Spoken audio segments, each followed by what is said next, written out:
오늘은 어떻게 성령 하나님의 도우심을 받을 수 있는가 라는 제목으로 말씀을 전하기를 원합니다. 한번 따라해 보실래요? 어떻게 성령 하나님의 도우심을 받을 수 있는가? 어떻게 성령 하나님의 도우심을 받을 수 있는가? 제가 신학교 다닐 때에 한 동기분이 신학대학교 대학원 교수님이 되었습니다. 저는 그분이 교수님이 된 것을 보고 솔직히 좀 놀랐어요. 왜냐하면 명문대를 나오신 분이 아니거든요. 이름 없는 지방대를 나오신 분이십니다. 그런데 유학을 가서 학위를 받고 교수님이 되셨어요. 저에게 그것이 약간 충격이 되었습니다. 동기 모임을 했을 때 그 교수님에게 제가 좀 질문을 했어요. 어떻게 유학을 가게 되었느냐? 그리고 어떻게 학위를 받게 되었느냐? 또 어떻게 교수가 될 수 있었느냐? 질문을 했어요. 그러니까 저에게 놀라운 이야기를 해주는 거예요. 신학교에 가면 지도 교수님이 계시거든요. 자기는 신학교 입학할 때부터 지도 교수님을 끊임없이 만났다는 것입니다. 지도 교수님을 찾아가서 앞으로 무엇을 전공해야 할까요? 졸업 이후에 무엇을 해야 할까요? 그리고 어떻게 유학을 갈 수 있을까요? 유학을 가게 되면 경제적인 문제가 중요한데 그 문제를 어떻게 보충할 수 있을까요? 그리고 어떻게 하면 학위를 받을 수 있을까요? 등등 모든 내용을 교수님하고 상담을 했다는 거예요. 그러자 교수님이 어느 학교에 유학 가면 좋겠다. 그리고 재정이 부족하면 내가 어떤 사람을 붙여주겠다. 이런 식으로 모든 과정을 잘 인도해 주셨고 교수님의 도움을 받고 학위를 받아 우리나라에 돌아와서 교수로서 신학교를 섬길 수 있게 되었다는 것입니다. 그 말이 왜 저에게 충격이 되었느냐 하면 저는 신학교에 다니면서 한 번도 지도 교수님을 찾아간 적이 없거든요. 왜냐하면 교수님 그러면 좀 무서웠습니다. 저희 나이 세대만 해도 선생님은 무서운 존재이거든요. 선생님의 권위가 굉장히 컸습니다. 교수님도 마찬가지였어요. 저는 신학교에 다니면서 지도 교수님을 찾아가 본 적이 한 번도 없습니다. 상담을 받아본 적이 없어요. 그런데 그 친구는 지도 교수님의 상담을 잘 받고 정말 자기가 원하던 꿈을 이룰 수 있었던 것이죠. 제가 이제 외래 교수로서 대학원생들을 가르치다 보니까 이런 마음이 생겨요. 우리 학생들이 나에게 도움을 요청하면 어떻게 해서든지 도와줘야겠다. 길을 열어줘야겠다. 그런 마음이 있습니다. 지도 교수님도 그런 마음이 있지 않으셨을까요? 학생들이 원하면 얼마든지 내가 도와줘야지. 그런 마음이 분명히 있으셨을 거예요. 보혜사 성령님 어떤 분이십니까? 우리를 돕기 원하시는 지도 교수님과 같은 분이시라는 것이죠. 어떤 분들은 보혜사 성령님의 지도를 받지 못합니다. 찾아가지 않아서 그런 거예요. 그러나 어떤 분들은 신앙생활할 때 보혜사 성령님의 도우심과 인도하심을 받고 산다는 것이죠. 보혜사, 오늘 성경에 보니까 예수님이 보혜사 성령님에 대해서 말씀하셨잖아요. 보혜사가 무엇이냐? 아주 단순합니다. 영어 성경을 보면 보혜사를 helper라고 했어요. 뭐라고요? helper. 여러분 helper가 뭐죠? 돕는 사람, helper. 돕는 분이라는 뜻이죠. 또 다른 영어 성경에 보니까 comforter라고 했어요. 뭐예요? 마음을 평안하게 해주시는 분, 안락하게 해주시는 분이라고 했어요. 보혜사라는 단어를 그리스 원어 성경에 보니까 예수님이 말씀하신 그 단어의 본래 의미를 보니까 파라클레이토스라고 되어 있습니다. 여기서 파라라고 하는 것은 그리스어의 전치사예요. 뜻은 옆에서, 가까이라는 뜻이에요. 클레이토스는 뭐냐면 돕는 분이라는 뜻입니다. 그러니까 파라클레이토스 무슨 뜻이겠어요? 가까이서 나를 돕는 분이라는 뜻인 거예요. 그러니까 성령님이 어떤 분이시냐 하면 가까이서 나를 도와주시는 분이시라는 것이죠. 이 파라클레이토스라는 단어가 또 성경에 나오는 곳이 있는데 어디냐면 요한일서 2장 1절입니다. 거기에 이렇게 돼 있어요. 나의 자녀들아 내가 이것을 너희에게 쓰면 너희로 죄를 범하지 않게 하려 함이라. 만일 누가 죄를 범하여도 아버지 앞에서 우리의 대언자가 있으니, 누가 있다고요? 대언자가 있으니 곧 의로우신 예수 그리스도시라 라고 했어요. 여기서 우리나라 말로 번역된 대언자가 파라클레이토스예요. 즉 보혜사라는 거예요. 그러니까 예수님도 보혜사가 되시는 것이죠. 파라클레이토스, 헬퍼가 되시는 거예요. 보통 목사님들이 이렇게 설교를 하시죠. 하나님의 뜻을 내가 받아서 주의 뜻을 내가 대언한다, 그렇게 설교를 하세요. 그렇죠? 목회자 그러면 주의 말씀을 대언하는 자, 이렇게 설명합니다. 하나님의 뜻을, 하나님의 말씀을 대신 전한다. 그래서 대언자, 이렇게 설명을 합니다. 그러나 좀 틀렸어요. 왜냐하면 오늘 성경에 보니까 하나님의 뜻을 받아서 대신 말하는 것이 대언자가 아니라, 오늘 성경에 어떻게 되어 있죠? 백성들의 뜻을 모아서 예수님이 하나님에게 백성들의 뜻을 대언하신다는 거예요. 왜냐하면 백성들이 성부 하나님을 직접 만나기 힘들잖아요. 그러니까 예수님이 백성들의 뜻과 연약함을 받아서, 성도들의 뜻을 받아서 하나님에게 대신 전한다. 그래서 대언자예요. 그리고 성도들의 죄를 용서해 주기 위해서, 성도들의 삶을 보호하기 위해서 성도들의 기도 제목을 가지고 하나님 앞에 대신 전해주시는 분, 대언자이기 때문에 곧 헬퍼가 되고 컴포터가 되는 거예요. 대언의 뜻을 아시겠죠? 보통 우리나라 사람들은 대언자 그러면 위에서 받아서 밑으로 말하는 것으로 생각하는데, 그것이 아니라 백성들의 뜻을 모아서 하나님에게 올려주는 분이 대언자인 거예요. 그 일을 하실 수 있는 분은 누구예요? 예수님밖에 없으신 것이죠. 그래서 이 보혜사 성령님은 그런 역할을 하시는 분이신데, 이 보혜사 성령님은 또 어떤 분이냐, 성경에 보니까 진리의 영이라고 그랬어요. 그래도 눈에 볼 수 없습니다. 여러분, 영을 눈으로 볼 수 있어요, 없어요? 볼 수 없는 것이죠. 그리고 어디 계신다고 그래요? 우리 안에 내주하신다고 되어 있습니다. 여러분, 예수님을 믿으면 어떻게 돼요? 그 안에 성령님이 함께 하시는 것입니다. 이게 세상의 종교와 기독교의 아주 획을 짓는 큰 차이가 되는 것이죠. 우리는 종교적인 열심으로 하나님을 섬기는 자가 아닙니다. 예수님을 진심으로 믿게 되면 우리 안에는 우리가 거부할 수 없는 성령 하나님이 들어와 계세요. 그것을 우리는 보통 성령의 내주하심이라고 그래요. 성령님이 들어와 계십니다. 여러분, 우리는 성령님과 동행하는 사람인 것입니다. 믿으시기를 주님의 이름으로 축원합니다. 그래서 성령님이 우리 안에 계셔서 어떻게 해요? 우리의 생각과 감성과 양심을 흔드셔서 우리로 하여금 좋은 길로 가게 하시고 복된 길로 가게 하시고 하나님의 은혜를 덧입는 길로 가도록 도우시는 거예요. 성령님은 우리를 도와주시고 길을 열어주시고 또 하나님의 축복을 받을 수 있는 길을 알려주시는 것입니다. 성령님은 마치 지도교수님과 같은 분이시죠. 그런데 훨씬 더 가깝죠. 우리 안에 계시니까요. 훨씬 더 가깝습니다. 저는 지도교수님을 찾아가지 않았습니다. 그래서 많은 유익을 놓쳤어요. 제 친구는 지도교수님을 찾아가서 정말 많은 것을 얻었습니다. 오늘날에도 성령 하나님을 찾아서 정말 많은 영적인 유익을 누리는 그리스도인이 있고, 성령 하나님을 인식하지 못해서 고아와 같이 홀로 신앙생활 하시는 분들이 있더라는 것입니다.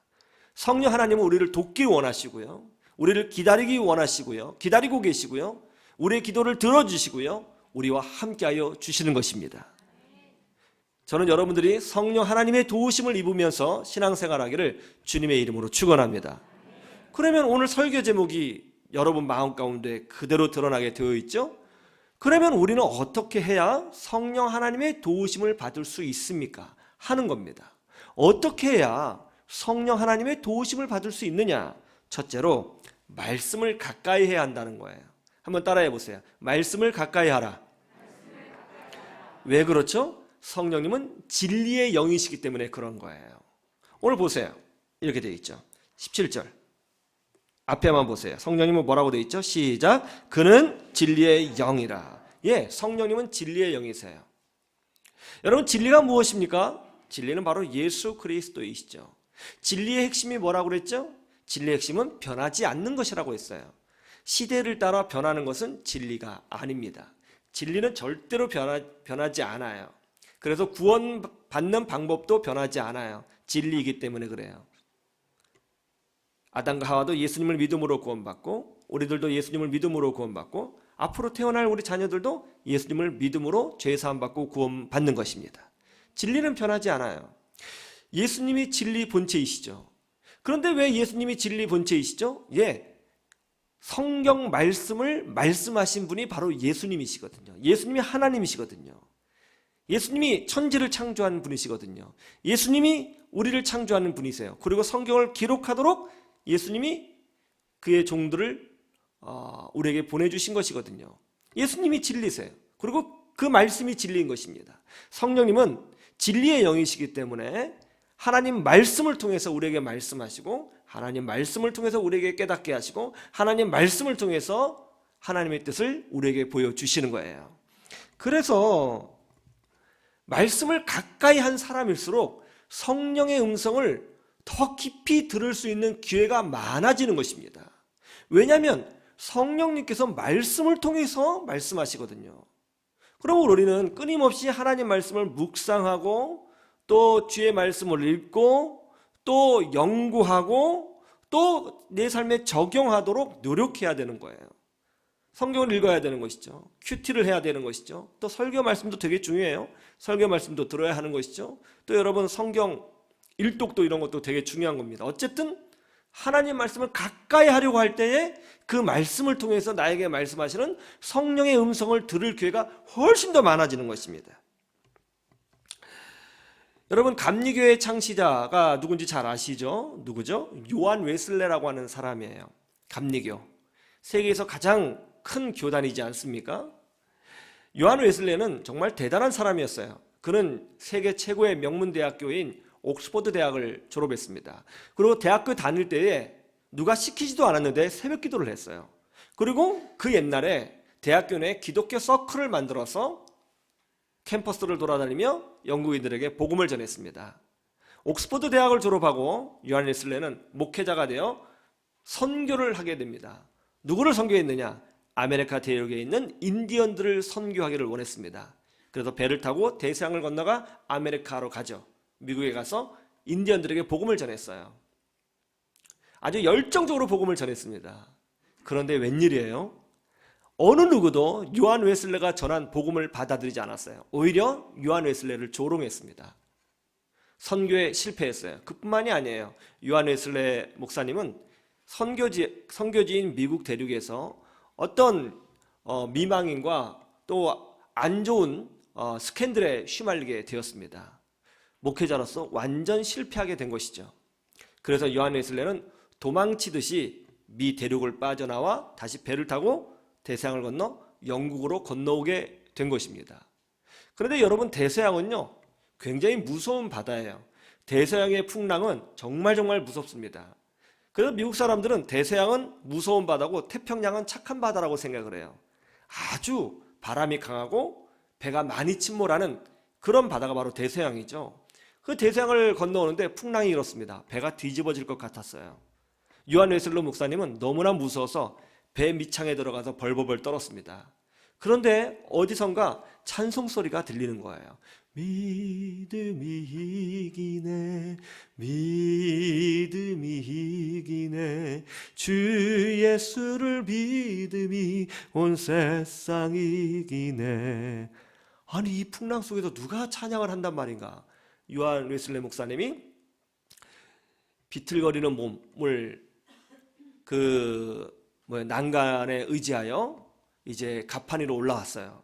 그랬더니 모라비안 교도들, 모라비안 크리스찬들이 그 배가 막 흔들리잖아요. 그 위에서 서로의 손을 꽉 잡고 막 파도가 들이치는데 거기서 주님을 막 찬양하는 거예요. 그 요한 웨슬레 목사님이 너무 놀랐습니다. 당신들 미쳤습니까? 지금 이런 상황에서 어떻게 찬양을 부릅니까? 당신들 죽을 수도 있어요. 그랬더니 그 모라비안 교도들이 놀라운 말을 하죠. 형제님, 지금 하나님이 바로 우리와 함께하고 계시는 것이 안 보입니까? 성령님이 지금 여기 계신 것이 안 보입니까? 전혀 두렵지 않습니다. 형제님도 같이 찬양하시죠. 그 모습에 충격을 받았어요. 영국으로 돌아왔습니다. 요한 웨슬레 목사님은 집 밖으로 나오지 않았어요. 영적인 우울증에 빠졌습니다. 모든 것을 다 내려놓기를 원했어요. 포기했습니다. 그렇게 시간이 좀 흘렀습니다. 어느 순간에 마음속에서 내가 이러면 안 되지. 말씀을 들어야겠다. 그런 생각을 해요. 그러다가 그 배 위에서 만났던 그 모라비안 교도들 있잖아요. 그분들을 생각해내고 그분들이 모여서 예배하는 그 교회를 찾아가게 됩니다. 주일날 밤이었습니다. 예배당 문을 열고 맨 뒷자리에 앉아서 예배를 드렸습니다. 그때 목사님이 로마서 말씀을 가지고 하나님 말씀을 선포했어요. 근데 그 말씀을 계속 집중해서 듣는데 갑자기 가슴이 확 뜨거워지는 거예요. 성령의 기름 부으심이 요한 웨슬레이 가운데 임한 것입니다. 엄청난 은혜를 체험했습니다. 기적을 체험했습니다. 그리고 사람이 의롭게 되는 것은 예수 그리스도의 십자가의 공로만이 가능하다 하는 것을 성령의 음성을 통해서 깨닫게 됐어요. 그 후로 요한 웨슬레이는 바뀌었습니다. 그리고 밖에 나가서 전도하기 시작했어요. 시장 통해서 전도했어요. 탄광촌에 들어가서 전도했어요. 전도할 때마다 사람들이 예수님을 믿겠다고 줄을 서서 나오는 것을 보게 됩니다. 그래서 생긴 것이 바로 감리교회예요.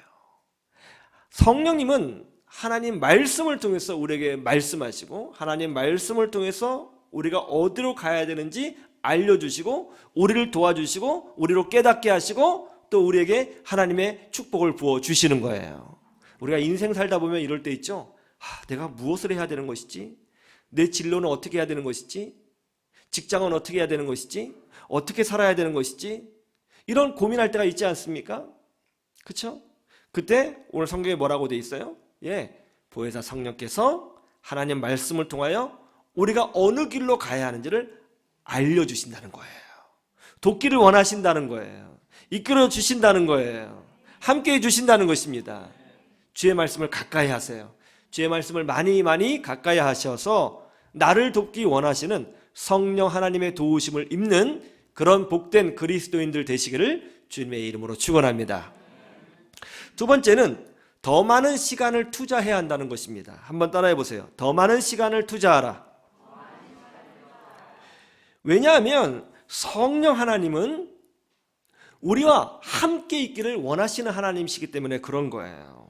오늘 16절 말씀에 보면 이렇게 되어 있죠. 같이 한번 볼까요? 16절 시작. 내가 아버지께 구하겠으니 그가 또 다른 보혜사를 너희에게 주사 영원토록 너희와 함께 있게 하리니. 영원토록 너희와 함께 있다. 성령님은 영원의 하나님, 즉 시간의 하나님이에요. 성령님이 우리에게 오신 이유는 우리와 시간을 보내시기 위해서 오신 것입니다. 그리고 우리와 시간을 보내시면서 하나님의 뜻을 알려주시고 우리를 보호하기를 원하시는 거예요. 그러므로 아무래도 성령 하나님과 시간을 더 많이 보낸 사람이 그렇지 못한 사람들보다 훨씬 더 성령 하나님을 경험할 가능성이 높아지게 되는 것이죠. 여러분, 그 애견사 강형욱이라고 하는 사람을 아세요? 이 강아지들이 사납거나 또 이상행동을 보일 때 이 강형욱이라는 분이 가서 강아지들의 행동을 고쳐주잖아요. 참 대단한 능력을 가지고 있는 것 같아요. 이 강형욱 씨는 강아지의 눈빛만 봐도 지금 공격하려고 한다, 지금 나한테 순종하고 있다, 이런 것들을 다 알아냅니다. 어떻게 그렇게 알아낼 수 있을까요? 강형욱 씨가 이런 말을 하더라고요. 어렸을 때 아버지께서 개 농장을 하셨답니다. 그래서 강형욱 씨가 20살 때까지 강아지들과 함께 살았다는 거예요. 자신의 전 인생은 강아지와 함께하는 삶이었다고 그래요. 자신의 모든 아침부터 밤늦게까지의 시간은 강아지와 함께 있는 시간이었대요. 그렇게 오래오래 시간을 같이 보내다 보니까 나중에는 강아지 눈빛만 봐도 얘가 지금 기분이 어떻구나 하는 것이 느껴지고 알아지더라는 것입니다.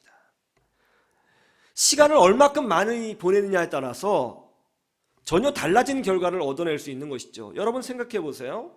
일주일 내내 수학 공부를 한 사람과 이제 막 30분만 수학 공부한 사람하고 그 실력이 같겠어요? 일주일 내내 영어 공부를 하는 학생과 이제 30분 영어 공부한 학생이 그 실력이 같겠습니까?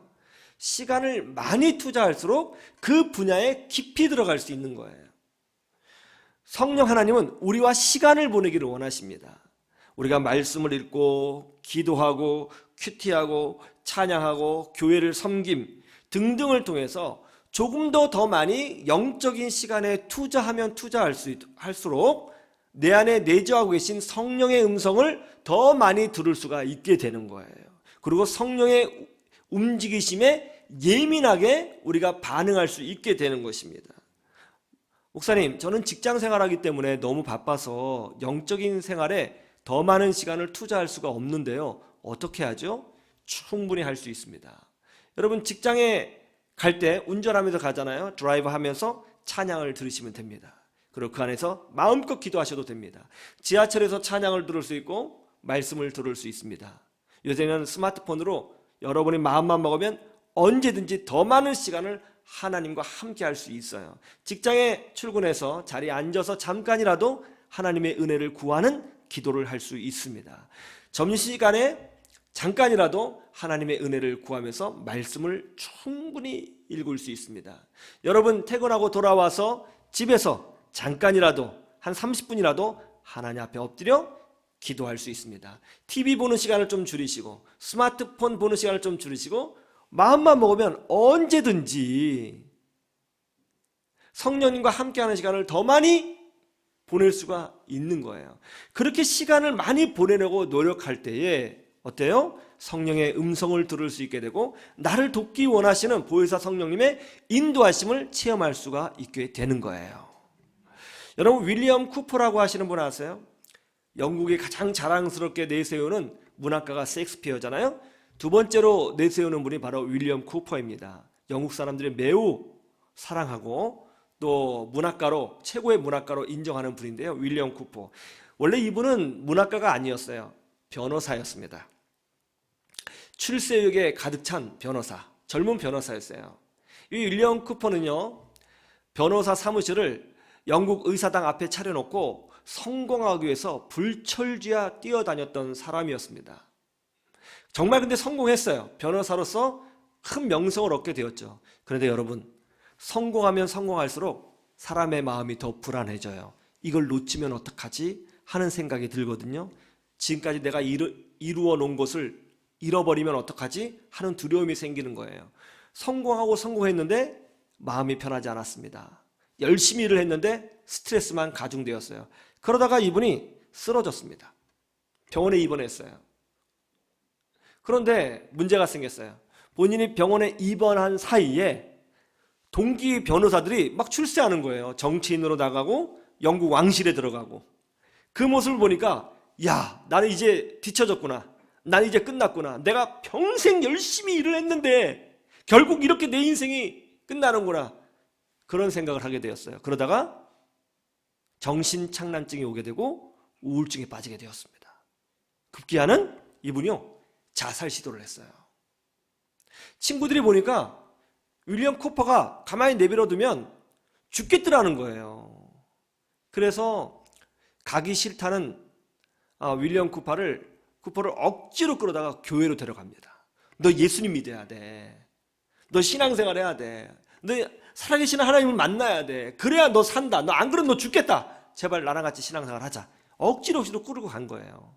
그러니까 윌리엄 쿠퍼가 정말 친구들의 손에 끌려서 억지로 교회를 다니게 되었죠. 그러다가 예수님을 인격적으로 만난 거예요. 여러분, 하나님은 어떤 누구에게라도 은혜를 베풀어 주시는 그런 분이신 줄로 믿으시기를 주님의 이름으로 축원합니다. 만났어요. 만나고 나니까 신앙이 성장했잖아요. 생각을 한 거예요. 내가 어떻게 살아야 되는가? 내가 어떻게 해야 건강하게 살 수 있을까? 무엇보다도 어떻게 해야 의미 있는 인생을 살 수 있을까? 고민하기 시작했습니다. 그리고 그걸 놓고 기도했어요. 그리고 의미 있는 인생을 살기 위해서 성경 말씀에 푹 빠졌습니다. 기도했습니다. 묵상했습니다. 무려 10년이라는 시간을 하나님께 투자했어요. 몇 년이요? 10년이라는 시간을요. 엄청난 시간을 자기가 변호사 공부하면서 쏟았던 시간만큼을 하나님 말씀을 읽고 묵상하고 연구하는 데 쏟은 거예요. 그러다가 어느 날 가슴이 막 뜨거워졌는데요. 가슴이 막 뜨거워질 때 막 찬양 가사가 그럴 때 있잖아요. 막 흘러나는 거예요. 그래서 그 찬양 가사를 적고 자기가 노래를 불렀어요. 스스로. 찬양을 지은 거죠. 그 찬양이 뭐냐면 이런 찬양이에요. 샘물과 같은 보혈은 임마누엘 피로다. 그 찬양 아시죠? 그 찬양을 짓게 됩니다. 그 후로 윌리엄 쿠퍼는 시인이 되었어요. 그리고 문학가가 되었습니다. 그리고 변호사를 그만두고 많은 사람들에게 문학을 통해서 인생의 의미를 알려주고 삶의 의미를 알려주고 영국 사회가 어디로 가야 되는지를 알려주는 탁월한 문학가로 인정받게 되었어요. 그것이 바로 윌리엄 쿠퍼의 삶입니다. 시간을 얼마만큼 투자하느냐? 굉장히 중요한 문제이죠. 여러분, 성령님은 여러분을 돕기 원하시고 함께하기를 원하시고 길을 알려주기 원하시고 가장 복된 곳으로 이끌어주기를 원하십니다. 조금 더 성령 하나님께 시간을 투자하세요. 주의 은혜를 누리시기를 주님의 이름으로 축원합니다. 세 번째, 성령의 인도하심을 구해야 된다는 거예요. 한번 따라해 보세요. 성령의 인도하심을 구하라. 구해야 된다는 것이 핵심이에요. 왜냐하면 성령님은 내 안에 이미 내주하고 계시기 때문에 그렇습니다. 성령님이 내 안에 내주하신다는 것은 뭐예요? 나의 생각을 읽으시고 나의 필요를 아시고 내가 가야 할 길을 가장 정확하게 잘 알려주실 수 있다는 뜻입니다. 여러분, 성령님께서는 우리의 길을 인도하기를 원하세요. 그런데 특별히 구하는 자에게 그 길을 보여주시는 거예요. 구하는 자에게 보여주시는 것입니다. 사도행전에 보면 사도 바울 알죠? 사도 바울과 바나바가 선교할 때에 복음을 전할 때에 성령의 인도하심을 받고 복음을 전하고 또 선교 사역을 감당했다고 되어 있습니다. 성령의 인도하심을 받았다는 거예요. 오늘날도 똑같아요. 그냥 교회 다니는 사람이 있고 성령의 인도하심을 놀랍게 체험하면서 신앙생활하는 사람들이 있더라는 것입니다. 성령의 인도하심을 체험하는 사람이 있고 성령이 누구이신지 인식도 못하고 교회 다니는 사람이 있다는 거예요. 두 사람의 신앙생활은 질적으로 분명히 다를 것입니다. 성령님은 우리의 인생길을 인도하기를 원하신다는 거예요. 그런데 누구에게? 구하는 자에게 그런 은혜를 주신다는 것입니다. 여러분, 그 부산에 가면 부산 수영록 교회라고 있습니다. 아주 기적 같은 교회죠. 왜냐하면 이 경기도를 제외하고 서울 경기도를 제외하고 이 경기도 이남에서 10,000명 이상 모이는 교회가 딱 한 군데인데 그것이 바로 부산 수영록 교회예요. 유일합니다. 대한민국에서는 유일한 교회고요. 근데 놀라운 것은 이 서울 경기는 그래도 그리스도인들이 많잖아요. 그죠? 그런데 부산 수영록 교회가 성장했을 당시에 부산은 기독교 인구가 3%밖에 되지 않는 아주 척박한 땅이었습니다. 그곳에서 10,000명 이상의 교인들이 모여 뜨겁게 성령의 은혜를 구한다. 정말 놀라운 교회고요. 기적 같은 교회죠. 정필도 목사님이 부산 수영록 교회를 개척할 때 하나님께서 목사님에게 환상을 보여주셨다고 합니다. 하나님께서는 정필도 목사님에게 엄청나게 많은 양떼를 보여주시면서 네가 이 양떼를 버리고 다른 지역으로 가겠느냐? 이렇게 말씀하셨대요. 부산이 참 목회하기 어려운 곳이거든요. 전도하기 어려운 곳입니다. 그래서 많은 목사님이 그 당시에는 부산으로 내려갔다가 접고 다른 지역으로 많이 가셨어요. 이 양떼를 버리고 가겠느냐 하시더래요. 그래서 목사님이 아니요, 저는 여기에 뼈를 묻겠습니다. 충성하겠습니다. 그렇게 기도했답니다. 그런 후에 개척을 했대요. 개척을 하니까 놀랍게도 그 어려운 지역에서 교회가 부흥하기 시작했답니다. 수백 명의 성도가 모이게 되었어요. 그때 목사님이 생각하기를 내가 설교를 잘하니까 성도들이 오는구나, 그런 생각을 하게 되었답니다. 교만한 마음이죠. 내가 설교를 잘해서 오는 거야. 그런데 놀랍게 주일날 몇백 명의 성도가 모였잖아요. 수요일날 수요 예배를 하는데 몇 명이 모였느냐? 사모님, 목사님, 반주자, 아이 2명이 왔대요. 5명이 모여서 예배 드린 거예요. 큰 충격을 받았답니다. 너무 놀라서 수요 예배가 끝나고 강대상에 엎드려서 기도했답니다. 하나님, 이것이 무슨 일입니까? 그러자 하나님이 이렇게 말씀해 주셨답니다. 네가 목회하는 거냐? 내가 하는 거냐? 3번 말씀하시더래요. 네가 하는 거냐? 내가 하는 거냐? 네가 하는 거냐? 내가 하는 거냐? 그리고 하나님께서는 이렇게 말씀하셨습니다. 이 교회는 그리스도의 피값으로 내가 세운 것이다. 내가 내 양들을 불러 모으는 것이다. 그리 말씀하셨답니다. 그래서 정필도 목사님이 내가 설교를 잘해서 교회가 부흥하는 것이 아니라 하나님이 불러주시는 거였구나 깨닫고 그때부터 기도 중심의 목회를 시작하셨는데, 그러자 정말 성령의 역사가 강력하게 일어나고 치유가 일어나고 또 사람들이 변화되어지고 우리 자녀들이 변화되어지는 역사가 일어나더니 교회가 엄청나게 부흥하게 되었다는 거예요. 한 번은 정빌터 목사님이 매일 새벽 예배를 마치고 수영로 로타리에 나가서 기도를 했답니다. 하나님, 이 땅을 나에게 주십시오. 이 땅을 나에게 주십시오. 기도를 했는데, 기도를 하다가 비둘기가 막 날아가는 걸 봤대요. 근데 비둘기가 막 한 마리가 날아가는데 얼마나 높이 올라가는지 나중에 보니까 비둘기가 아주 조그맣게 보이더라는 거예요. 그때 하나님께서 말씀하셨대요. 저 하늘의 창공을 봐라. 비둘기가 충분히 날아다닐 수 있을 만큼 넓지 않느냐. 그러나 저렇게 넓은 것을 저 새에게 줘도 새는 고작 자기 날개가 품을 수 있을 만큼만 품고 날아다니는 것이다. 나는 너에게 엄청난 것을 다 예비해 놓았다. 그러나 너의 믿음의 날개가 품을 수 있을 만큼만 그것을 품게 되리라. 그래서 목사님이 그 로타리를 도는 것을 끝내고, 하나님, 이 나라를 내게 주옵소서. 더 크게 이 나라를 품고 기도하기 시작했다고 고백을 했습니다. 부산 수영역교회가 두 번째 건축을 할 때였습니다. 당시 성도들이 너무나 어려워서 헌금할 사람들이 없었답니다. 그런데 기도를 하는 중에 하나님께서 말씀하시기를 성도들이 반대만 하지 않으면 내가 일하리라, 그렇게 말씀을 해주셨다는 거예요. 그래서 이제 재직회를 열고 정필도 목사님이 이렇게 말씀하셨대요. 여러분, 헌금하지 않아도 되니까 반대만 하지 마십시오. 하나님이 하신다고 하셨습니다. 그러니까 성도들도 대단하죠. 아멘 하면서 반대하지 않았다는 거예요. 그리고 바로 착공을 했는데 놀랍게도 1년 만에 지금의 수영록교회가 세워지는 기적이 나타나게 되었답니다. 제가 우리 정필도 목사님 이 간증을 들으면서 생각한 게 뭐냐면, 우리 목사님은 성령의 음성을 듣고 목회하시는 목사님이셨구나. 성령의 음성을 듣고 사시는 분이셨구나. 그런 주의 종이었구나 하는 생각을 하게 되었습니다. 여러분, 보혜사 성령님은 이미 우리 안에 내주하고 계십니다. 그리고 우리를 도우시기를 원하시고요, 가장 복된 길로 이끌어 주기를 원하십니다. 어떤 사람은 그 음성을 듣고 신앙생활하고 어떤 사람은 그것이 무엇인지 모르고 신앙생활합니다. 혼자 신앙생활하는 그런 습관이 있다면 그것을 내려놓으시고 좀 더 영적으로 깊어지시고 내 생각이 아니라 성령의 인도하심으로 살아가는 복된 주의 백성들이 되시기를 주님의 이름으로 축원합니다. 하나님의 은혜를 더 풍성히 누리시기를 주님의 이름으로 축원합니다. 축원합니다.